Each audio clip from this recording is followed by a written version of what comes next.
all, my name is Sabrina and I decided to do my final project on the pressures that are put on first-generation college students, in particular those who have immigrant parents. There is a lot of pressure and anxiety that is put on these students to make it, to outlive the American dream for their parents, because their parents have sacrificed so much for them.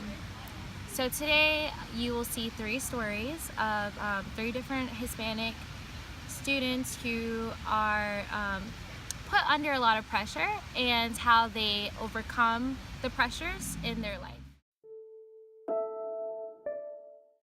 Hello, my name is Branda, and I'm a pre-dental student here at FSU. I'm from Colombia, and the reason that my parents got here was because of my great-grandmother on my family's side, on my mom's side. And she came here with the family because she was their cleaning lady. So they brought her to New York, and after coming to New York, she realized there was so many opportunities. They didn't have to work as hard for the money that they were gaining. And so she said, listen, I'm gonna start bringing you guys here one by one. And that's exactly what she did. And thanks to her, my grandparents got here. My parents and my grandparents were born in Aguascalientes, Mexico. And growing up, they each were from a really large family. My mom had 8 other brothers and sisters, and so did my dad. And they each came from like a really poor family. So they only ever shared like a big room for 12 people, and they didn't have, hardwood floors or anything. Their floors were dirt, and they had pretty much the same meals every day because it was easier to buy like beans and rice in bulk. The Dominican Republic, he would walk miles and miles to go to school, how he would often have to look for his own food, cook for his siblings, and how he was just very independent. Things were very rough, things were very, how he had to be resourceful, how he had to fend for himself, basically, fend for his safety, fend for his clothing. I feel that it puts a lot of pressure on me to be able to know how much he's sacrificed and how much he's given up, and I just can't waste this opportunity. In the beginning, it was terrible. They used to call me, they used to tell me, why are you leaving?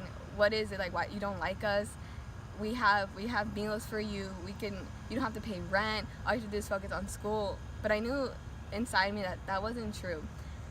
And throughout high school, I had to take care of my little sister. I had to watch her, I had to bathe her, I had to entertain her, at the same time doing my homework, studying, going to soccer. And I thought, if I stay here, I'm not going to be able to grow as much as if I leave. But I also felt guilty because I knew my parents needed me. They needed someone to take care of my little sister so that they can go out there and work for me and for her. So to balance that, I didn't know quite how, but I just knew I had to leave, and I did.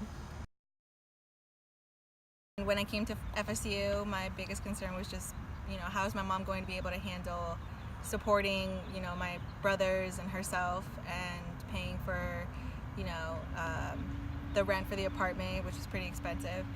And there was a lot of pressure about how I was going to help from Tallahassee to Naples, and from time to time my mom would call me and express how she's struggling to pay the bills, and how she feels alone because my brothers kind of do their own thing and she doesn't have anyone to talk to.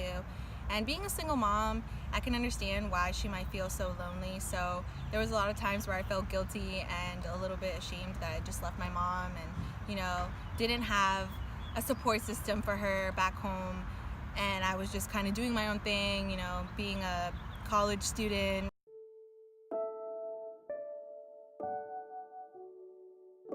This is my moment, and I understand that while it may seem to my family members that I'm leaving them, that I'm forgetting about them, it's not. I'm just focusing on me right now so that when I get there, when I make it, when I achieve my goals, I can give back the way that I want to give back. And so that's what I'm doing right now. I'm focusing on me. Help eliminate the whole concept of the hood. I don't want to give out handouts to kids, but to give them the tools that they need and the opportunities that they need, and to bridge the gaps that may be hindering them from succeeding, so that they may succeed on their own and they may bring others out. And it's a continuous cycle of eliminating the hood, eliminating poverty, and eliminating these gaps and these barriers from success from students who come from lower socioeconomic backgrounds. I want to graduate from college with a bachelor's in science because I want to be a representative of undocumented students, undocumented women, and just Hispanic women in general, because I don't think that we have enough representation of our own people in medicine. And I really want to be able to give back to my family, break the cycle, and graduate and support and influence and provide for other students who don't think that they can make it because of financial struggles, not having support or guidance because you're the first one in your family to go to school. And I just really want to make sure that other students and other, first generation college students know that it is possible to make it, and you do have people out there that support you. So I'm here because I want to make a difference in their lives, and I want to be able to give back to my family and my mom who have sacrificed and done so much for me.